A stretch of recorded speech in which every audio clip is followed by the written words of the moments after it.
You reach into your pocket. You pull out a glowing rectangle. A tiny blue dot pulses on a digital map, telling you exactly where you are standing. It makes perfect sense. But what happens when the screen goes dark?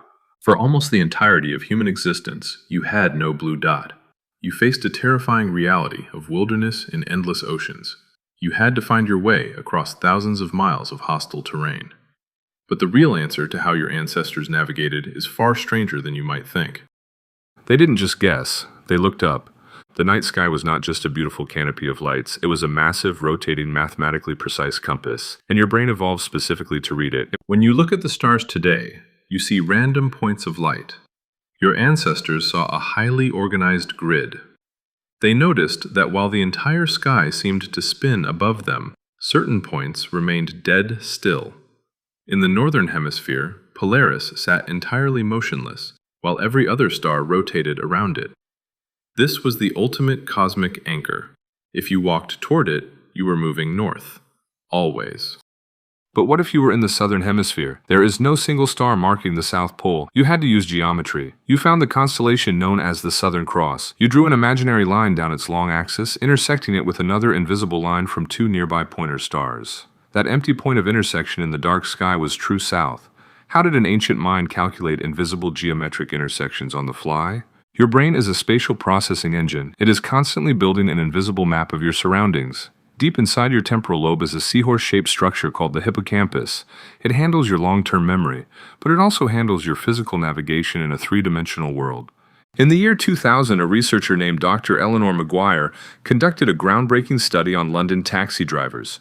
She discovered something absolutely incredible about the human body. The physical size of their hippocampus actually grew as they memorized the chaotic, twisting streets of the city. Their brains physically expanded to accommodate the complex spatial map. Your ancestors experienced the exact same biological upgrade, but their map was the entire cosmos. When you memorize the sky, your brain physically rewires itself. Thousands of years ago, early humans were actually painting these celestial maps onto cave walls. In the Lascaux caves in France, you can see massive ancient paintings of bulls and wild horses. For decades, you were told these were just simple pictures of hunting. But researcher Dr. Michael Rappengluck noticed something hidden in the paint. Above the shoulder of a painted bull, there was a specific, deliberate cluster of dots. It was a perfect, precise map of the Pleiades star cluster, exactly as it appeared 15,000 years ago. Your ancestors were recording astronomical GPS data on rock walls. Why would they go to such extreme lengths for a drawing? Because if you didn't know the sky, you died. The stars told you when the brutal winter was coming. The stars told you when the massive animal herds would migrate. And then there were the planets. The Greeks called them the wanderers because they moved independently from the background stars. You tracked them relentlessly. You realized they followed a specific, predictable path across the sky called the ecliptic. This was the exact same path the sun took during the day. By memorizing the nighttime path of the planets, you knew exactly where the sun would rise and set the next morning. But the most extreme navigators on Earth didn't just walk, they sailed. Imagine stepping onto a wooden canoe on the edge of a beach. You push off the shore, you sail into the Pacific Ocean. There is no land in sight for thousands of miles, only violent, empty water. How do you find an island no larger than a city block? You use the star compass. Anthropologist David Lewis spent years studying traditional Polynesian navigators and their ancient methods.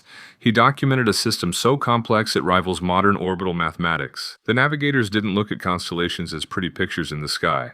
They looked at the horizon. They memorized exactly where specific stars rose out of the water. They memorized exactly where those same stars set into the water. A star rising in the east creates a specific point on the horizon. A star setting in the west creates another. You build a mental cage of these points entirely around your boat. As the night goes on, the stars move across the sky.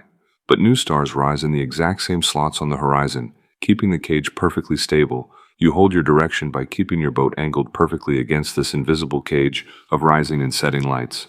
But what happens during the day? What happens when a massive storm completely blocks the sky? You use the ocean itself. The stars dictate the direction, but the ocean holds the memory of the land. Navigators learn to literally feel the waves.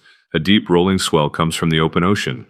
But when that swell hits a hidden island hundreds of miles away, it bends and reflects. It creates a subtle crossing ripple in the water that travels outward. You sit in the bottom of your wooden canoe.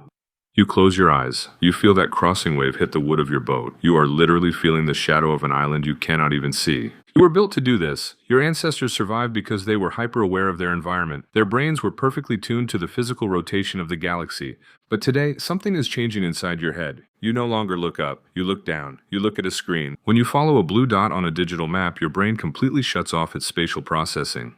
Studies now show that relying on GPS actively prevents your hippocampus from building an internal map. You are outsourcing your navigation to a metal satellite floating in orbit. You are allowing the most powerful spatial processor on Earth to slowly atrophy inside your skull. Your ancestors mapped the galaxy onto cave walls just to survive the winter. You get lost in your own neighborhood without a phone. What does that mean for the future of human biology?